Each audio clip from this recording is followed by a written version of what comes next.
Bienvenue, on est en direct ici de la salle Antares à quelques jours de Noël. On a un beau cadeau pour vous pour ce troisième rendez-vous de Basket Live. Après Wilfried Diégueté et Antoine Eyto, c'est Youssouf Affal qui est notre invité. 30 minutes de direct sur Facebook, 30 minutes au cours desquelles vous allez pouvoir lui poser toutes vos questions dans les commentaires. On les attend dès à présent. Et puis, comme on est à quelques jours de Noël, on a d'abord revêti nos plus beaux bonnets.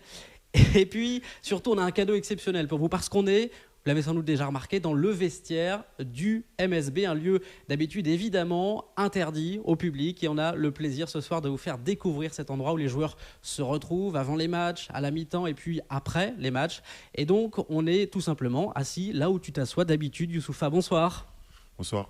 Alors voilà, lieu exceptionnel ici. C'est votre intimité en fait aux joueurs. C'est un endroit où seul vous, en théorie, normalement, avez le droit de pénétrer avec le coach. Exactement, c'est vraiment intime, c'est un lieu intime. On est juste entre nous, entre joueurs, avant et après les matchs, avant et après les entraînements. Et c'est vraiment à nous, quoi. Un lieu où on parle basket, mais pas seulement. Il y a de la musique, parfois, on rigole, ça Ouais, on discute, on fait rigole. connaissance. Ouais, avant tout, on est des amis entre nous. Donc on discute et vraiment, c'est un lieu pour nous, quoi. Et chacun, évidemment, a sa place attitrée. On voit là-bas DJ Stephens. Alors, toi, tu es ici, hein, numéro 19, le drapeau du Sénégal, évidemment. Ouais. Youssouf Affal, est-ce que tu peux nous expliquer, parce que tu as choisi ta place, hein. J'ai choisi ma place au début parce que je faisais partie des premiers arrivants et j'ai choisi ma place.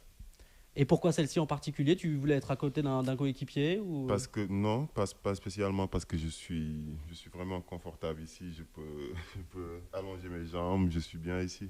C'est au milieu en plus.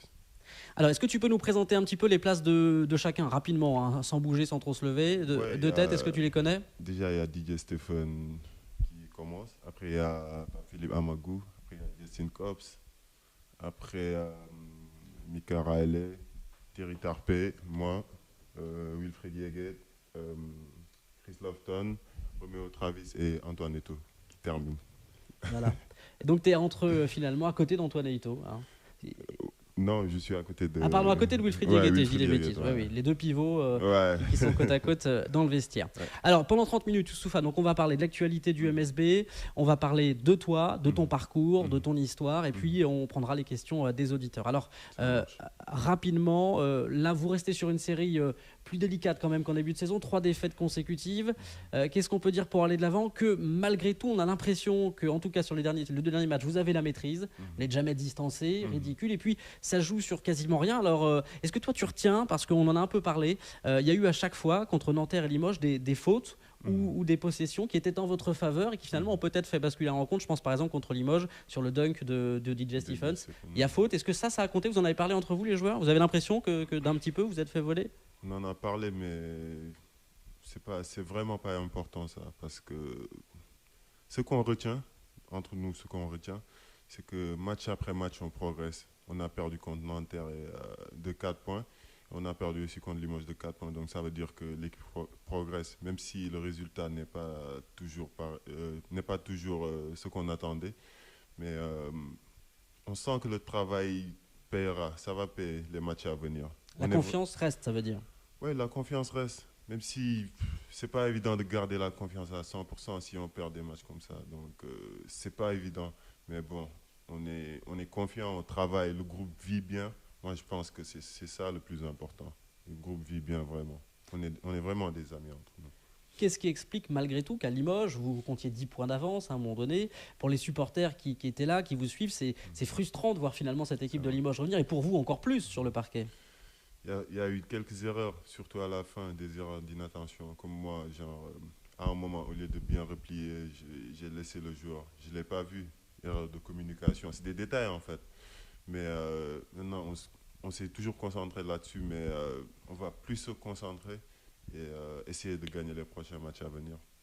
Prochain match contre Cholet, donc Contre Cholet, le derby. ce week-end, le Ouais. derby. Un match très important donc pour mettre fin à cette série de défaites. Alors, Exactement. Youssoufa, on va parler un petit peu de toi, né au Sénégal, Exactement. c'est ça, le 12 janvier 95. 95, donc bientôt ton anniversaire, bientôt 23 ans. Ouais. Bientôt. T'as prévu là de prendre quelques jours pour rentrer au Sénégal? Est-ce que Je pense que j'aurai pas le temps.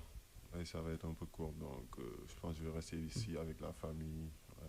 il y a ta famille ici au Mans? Il y a ma soeur qui vit à Tours.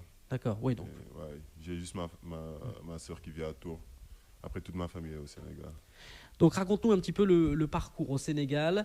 Avant d'arriver au Mans, c'est un agent, hein, c'est ça, Ouais, qui est ton agent Bounandiaï. aujourd'hui, Ouais. voilà, Bouna Ndiaye, qui t'a repéré en fait. Ouais, il m'a repéré en 2009 par le biais d'un de ses bras droits, je peux dire. Par le Ouais. biais d'un de ses bras droits, je veux dire. Et il m'a repéré là-bas, il m'a suivi et après il m'a fait venir en 2013 ici au Mans. Mais il te dit quoi? On te dit bonjour, on vous a repéré, vous avez. Parce qu'à l'époque, tu jouais déjà au basket dans un club au Non, Sénégal, non? franchement, j'avais complètement arrêté le basket parce qu'avant je jouais au basket, mais j'avais complètement arrêté pour me concentrer sur les études. Donc c'est lui qui m'a donné encore espoir pour y croire. Donc ouais, c'est comme ça que ça s'est passé. Là, il te dit entraîne-toi dur, il y a quelque chose à faire, on va pouvoir. Ouais, il est venu, genre, je me souviens, je galérais même à ces temps-là à avoir des paires de chaussures ou des trucs comme ça. Il Parce paraît que que, tu jouais avec des chaussures qui étaient trop petites, c'est vrai ou c'est une ouais, anecdote ouais, ouais. c'était, ouais. Après, parfois j'avais mal aux pieds et tout, donc c'était vraiment pas évident. Et lui, il est venu, il m'a donné des paires, je me suis dit, waouh, genre, il m'a donné 3 paires d'un coup, je me suis dit, là, je vais essayer de me donner à fond pour la famille, pour lui, parce que vraiment, c'est quelqu'un qui veut m'aider. Donc, voilà, c'est comme ça que ça s'est passé. Et donc, il te trouve une possibilité ici en France, au Mans, c'est ça? Exactement. Et tu débarques en Sarthe, là, le choc, un petit peu quand même. Ouais. Et on a attendu 4 ans avant que je vienne, de la rencontre Mm. à mon arrivée au Et Mans. qu'est-ce qui s'est Donc, passé pendant en fait, tu continues à t'entraîner dur au Sénégal en espérant un ouais. appel?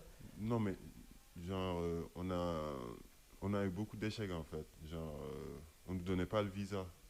On a demandé le visa ici en France. Ils nous ont dit, ouais, tant que vous n'êtes pas majeur, vous n'allez pas venir. Vous n'allez pas pouvoir venir. Et c'était un peu difficile à vivre pour moi. Je me souviens tout le temps, je disais à mon père, ouais, je vais partir quand, tout ça. Donc c'était un peu difficile pour moi parce que j'avais déjà l'idée de venir en tête. Donc c'était difficile d'enlever ça dans ma tête. Et voilà. Et puis finalement, au final, malgré tout, tu as eu ce visa pour pouvoir venir ici au Ouais, Mans. ouais, finalement. Et tu débarques en hiver ici? En hiver, Ah ouais. en janvier. En plus, c'était vraiment dur. C'était vraiment dur, mais j'ai eu la chance d'avoir un ami qui était dans le centre de formation au nom de Khadim Fall. C'est lui qui m'a vraiment beaucoup, beaucoup aidé dans l'adaptation ici au Mans. C'est ce qui t'a permis de te sentir un Ouais, peu mieux au départ. Parce que c'est ouais. pas facile quand même de quitter ses racines C'est comme vraiment ça. pas facile, vraiment, oui. Oui. Mais j'ai eu la chance parce que lui, je l'ai connu un peu au Sénégal parce qu'on était dans l'équipe nationale et tout, des jeunes. Donc j'ai eu cette chance-là. Ça m'a vraiment beaucoup facilité. Et qu'est-ce qui se passe? Tu intègres le centre de formation du MSB, en fait, l'équipe Espoir directement?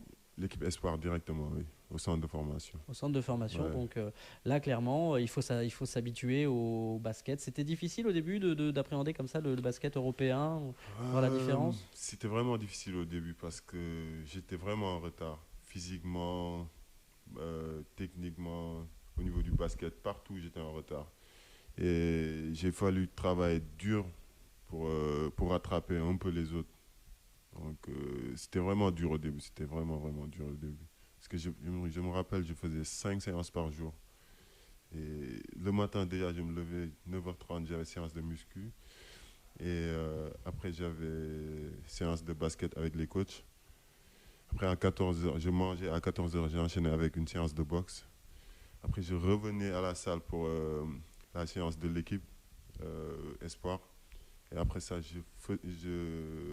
j'avais encore une séance de muscu pour terminer la journée. Et donc vraiment, tu mangeais sport toute la journée. Ouais, Hein. toute la journée. Et avant de m'adapter à ça, j'ai vraiment souffert. C'était dur et il le fallait pour mon bien.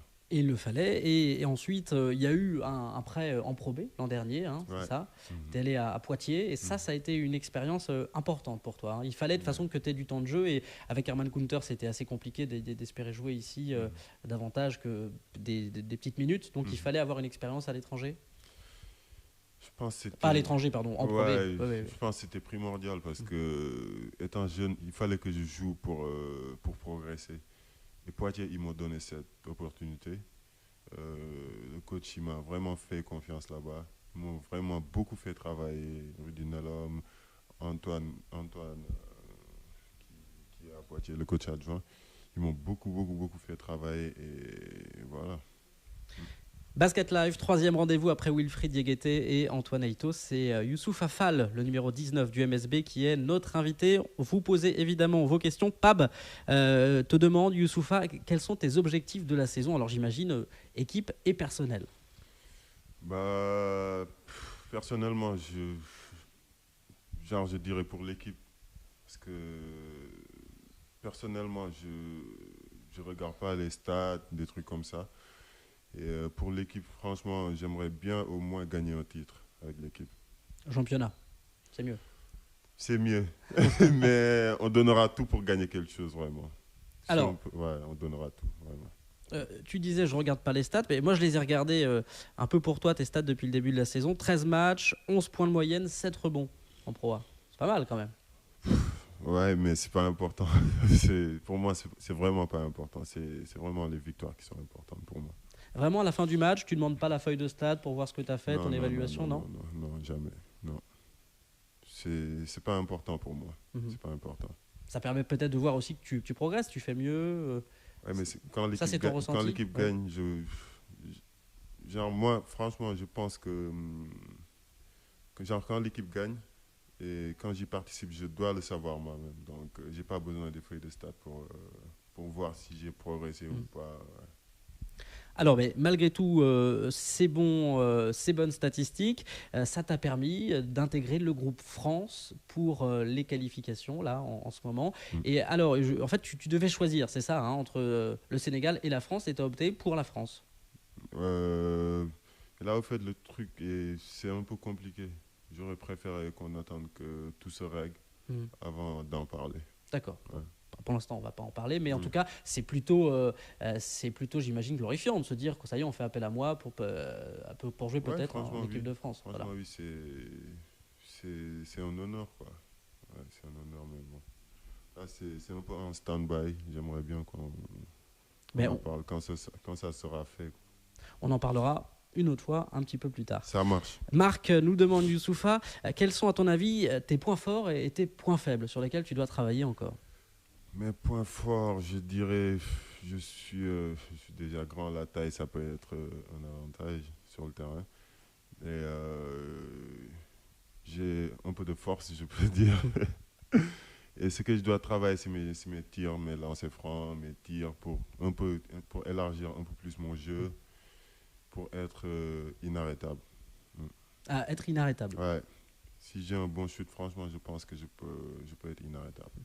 Les lancers francs, c'est vrai que c'est un peu difficile. Je crois que tu travailles beaucoup quand même là-dessus. Je travaille beaucoup avec les coachs ici. Ça va venir. Qu'est-ce qui est le plus difficile dans les lancers pour toi? Est-ce que c'est la pression du coup qui te rend difficile ou non c'est la technique? Non, même pas, parce que j'ai jamais shooté de la sorte comme je shoot cette année. J'ai jamais shooté comme ça. Donc, je suis quelqu'un genre, mon shoot change souvent. Donc, il faut que je réussisse avec les coachs à stabiliser ça. Et je pense que je suis sur la bonne voie. Je travaille avec les coachs et ça va venir. Parce que contre Limoges, j'ai l'impression qu'à un moment donné, tu as changé ton shoot par rapport à d'habitude au match précédent. Ouais, j'ai changé parce que je pense que d'habitude, c'est pas la bonne gestuelle. Donc, on y travaille avec les coachs et ça va passer. Ça va venir. Et tu te dis aussi que peut-être les autres équipes se disent on va faire faute sur lui pour qu'il ait des lancers. Et moi, c'est ce qu'ils ont fait. Après, j'ai fait 50%, je pense. C'est pas top, mais c'est en bonne voie. Voilà. En tout cas, tu as l'ambition d'améliorer ce point-là. Exactement. Alors, Damien qui nous demande, on va en parler un peu des États-Unis tout à l'heure, mais quel club tu préfères aux USA, en NBA? J'aime bien les Cavs. J'aime bien les Cavs. Avec LeBron James, j'aime bien les Cavs. Ils ont perdu cette nuit. Ils ont perdu, mais bon, c'est la saison régulière, donc c'est vraiment pas important. Je pense qu'ils vont terminer premier et après ils vont rencontrer Golden State Warriors en finale. Donc après on verra. Donc toi, tu restes confiant pour une Je reste confiant, oui. Ils vont gagner cette année le championnat, la NBA. Alors, tu parlais un petit peu de tes atouts, évidemment. On s'est demandé un petit peu avant si tu n'en avais pas marre qu'on te parle tout le temps de ta taille, parce que c'est vrai qu'on te fait tout le temps des Ouais. remarques de choses. Est-ce qu'on lui en parle ou pas? Et puis finalement, on peut pas quand même, malgré tout, y passer. Mais c'est vrai que partout où tu vas, les remarques, parfois le regard des autres, est-ce que c'est quelque chose à laquelle maintenant tu es habitué? Au début, je vivais ça vraiment mal en grandissant parce que je grandissais, quoi. Je vivais ça vraiment mal au début. Mais plus j'avance et plus j'ai l'habitude maintenant. J'ai l'habitude des remarques, je calcule pas trop. Parce que ça veut dire que tu as toujours été hors norme comme ça au-dessus à ton âge. Est-ce que tu as un petit point Euh, de repère pour nous dire peut-être j'ai grandi progressivement, je peux dire. J'ai grandi progressivement. à 10 ans, 15 ans, combien tu mesurais déjà Déjà 2 mètres, hein, Mm. c'est sûr. Mm. Et je pense que j'ai grandi progressivement. Et là, 2 m 21 ou 22? Parce qu'on entend les deux. Alors du Ah, coup, c'est pareil, hein, 21. 1 millimètre, ça peut C'est compter. pareil, si on me mesure avec mes chaussures, je Mm. fais 2,24 m. Donc, Ah ouais. ouais, Donc sur le terrain, plus grand. Et presque ouais. 3 mètres lorsque tu lèves les bras, c'est ça, hein. Ouais, je pense, oui. Oui. Et, Je me souviens pas, mais je pense que c'est ça. et les pointures, 51 et demi, 50, ouais, 52. 52. Ouais. 52. Et alors, Pour jouer au basket. c'est sur mesure tes chaussures, du coup, comment ça se passe? Ouais, mais maintenant, c'est plus difficile de trouver des chaussures parce que tout le monde en fait sur Internet. Mm. Ouais, je peux en trouver Mm. là-bas, donc c'est pas difficile. Et tu dirais que globalement, évidemment, pour jouer au basket, c'est plutôt un avantage, mais parfois, dans les petites choses du quotidien, malgré tout, ça t'handicape? Ah, dans beaucoup de choses, hein. C'est un avantage sur un terrain de basket, mais dans la vie quotidienne, tout le temps, je suis obligé de me baisser en passant, en passant au niveau des portes et tout. C'est pas évident, ça. C'est c'est vraiment un inconvénient. Ouais. Même pour te regarder dans le miroir, Ouais, j'imagine. ouais. Il y a beaucoup d'inconvénients. On peut même pas les compter. Donc, Mais malgré tout, tu as accepté ça. Parce qu'il fallait quand même. Tu as fait un travail sur toi-même pour te dire. Parce qu'à chaque fois, peut-être que ça t'énervait. Du coup, tu as pris du recul. non, Non. non. Moi, j'en suis fier. Ouais, bah d'accord. Bah c'est ça, oui, qui est Je suis important. vraiment fier. Mm. C'est juste que parfois, les remarques, ça peut me fatiguer. Genre, ça pouvait me fatiguer Mhm. parce que maintenant, ça m'atteint plus. Mais ça, c'était avant. Maintenant, j'ai l'habitude et je vis ça bien. C'est pas un problème. Oui, parce qu'il y a régulièrement j'imagine des gens qui veulent se prendre en photo à côté de toi pour voir ce que ça fait. Voilà. Même ça, c'est pas un problème. Ouais. Mais il y a des gens, ils te font un peu du rentre dedans, entre guillemets. Donc, Mhm. c'est ça que je n'apprécie pas. Et quand on te dit tu es le plus grand joueur de la Pro A, etc., ça aussi, c'est quelque chose de positif pour toi. Cet avantage que tu as sur le parquet. Oui, c'est c'est pas trop important, ça. Parce que je pense que ma taille, là c'est un avantage. Parce que j'ai beaucoup travaillé pour que ça soit un avantage. Mais ça pouvait être un inconvénient. Parce Mhm. qu'il y a pas de joueurs à ma taille il n'y a pas beaucoup de joueurs à ma taille qui jouent au haut niveau. Genre en France et un peu partout. Vous n'en trouvez pas beaucoup. Vous ne Et pouvez pas en trouver beaucoup. donc c'était difficile d'avoir des modèles en fait, c'est ça que tu veux dire? Non, c'est pas. Non, non, même pas. Mais il y a pas beaucoup de joueurs Mhm. de 2,20 m, de plus de 2,20 m qui jouent au basket. Mhm. Vous pouvez en citer, mais il y en a pas beaucoup. Et qui saute le plus haut finalement entre DJ Stephens et toi du coup? Mais DJ, DJ, c'est DJ, c'est DJ. Ouais. Il paraît que tu passes le permis de conduire. Raconte-nous. Alors, c'est ton ambition, tu l'as fixé dans tes objectifs de 2017 ou maintenant 2018 alors? 2018. 2018. Non, mais 2018 parce que je l'ai raté 2 fois à Poitiers et je vais essayer de l'avoir en 2018 ici au Mans.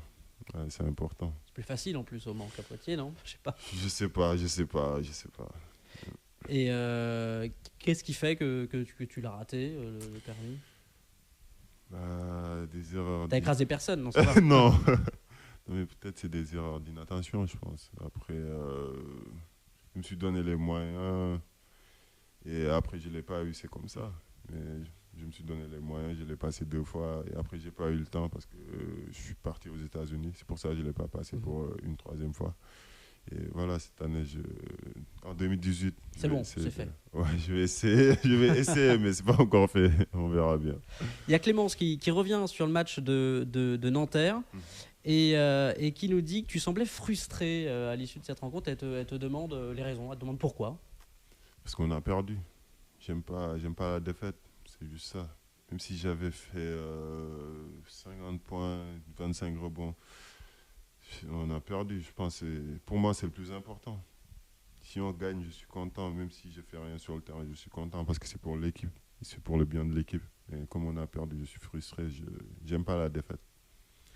Et alors, on va passer à... D'habitude, avec Antoine et avec Wilfried, on s'était dit, on va faire une interview 2 ou 3 points, en fait. 2 ou 3 points importants de ta vie personnelle, etc. Là, on a changé, on a fait interview grand ou petit, en fait, pour toi. Par exemple, si je te dis des petits plaisirs de la vie, des petits plaisirs de la vie au quotidien que tu aimes faire.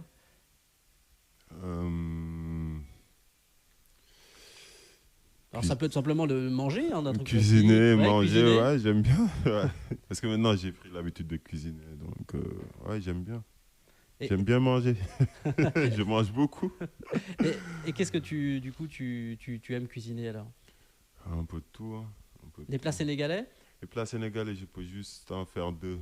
Je suis pas vraiment fort, quoi. J'essaie d'apprendre, mais je suis pas vraiment fort. Et tu ramènes des plats pour le vestiaire? Tu cuisines Non, ici, non quand je serai fort, je vais faire ça. Et là, je ne veux pas les intoxiquer, là. C'est un peu tôt. Alors, grand ou petit dormeur, Youssouf Affal? Grand dormeur, je dirais.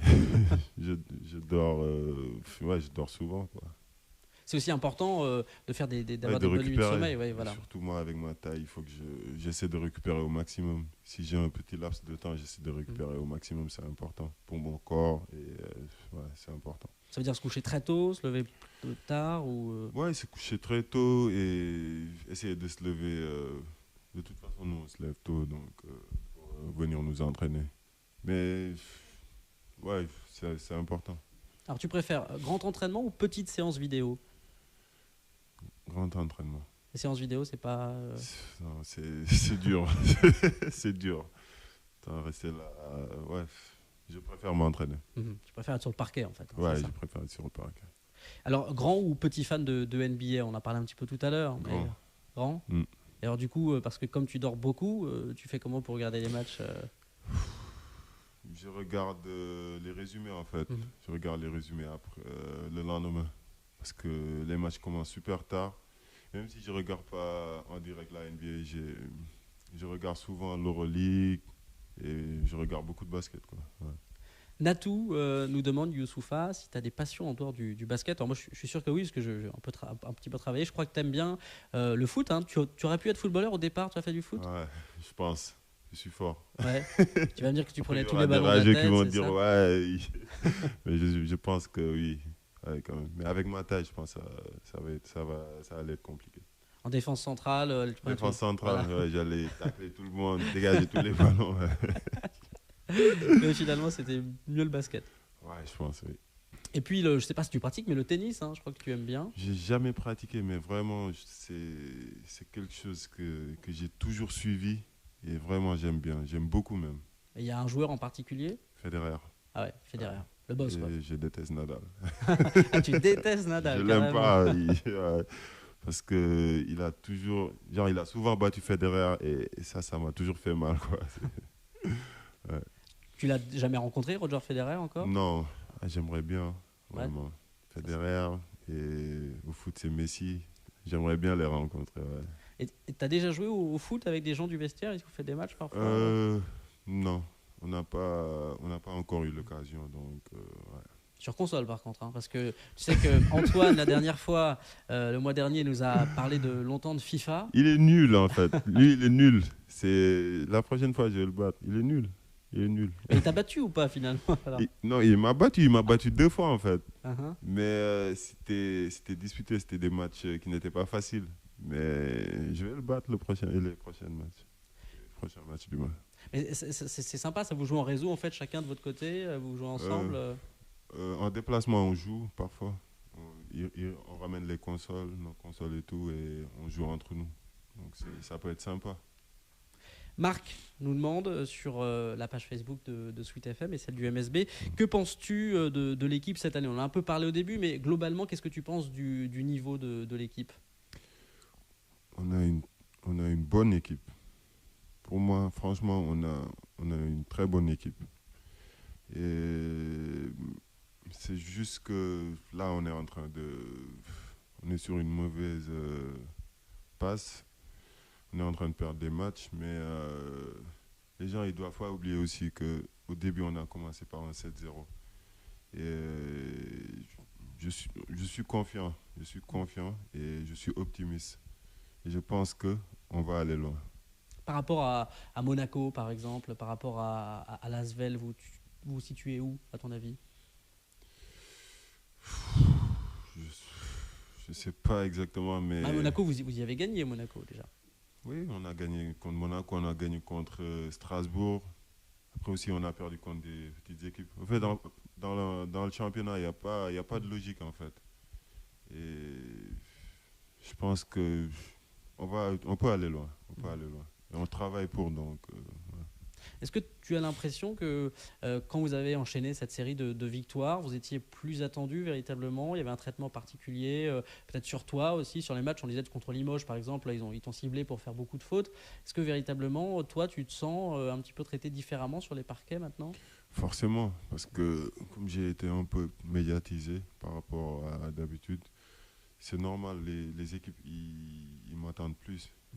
Et ils essayent parfois de m'énerver ou de me frapper ou des trucs comme ça. Et moi, c'est à moi d'être prêt psychologiquement à des trucs comme ça. Et j'ai compris ça, donc c'est plus un problème. Merci. Moins facile du coup de t'énerver sur le terrain? Ouais, parce que j'ai déjà compris ça. Mm. Je reçois des coups, mais je ne dois pas forcément rendre.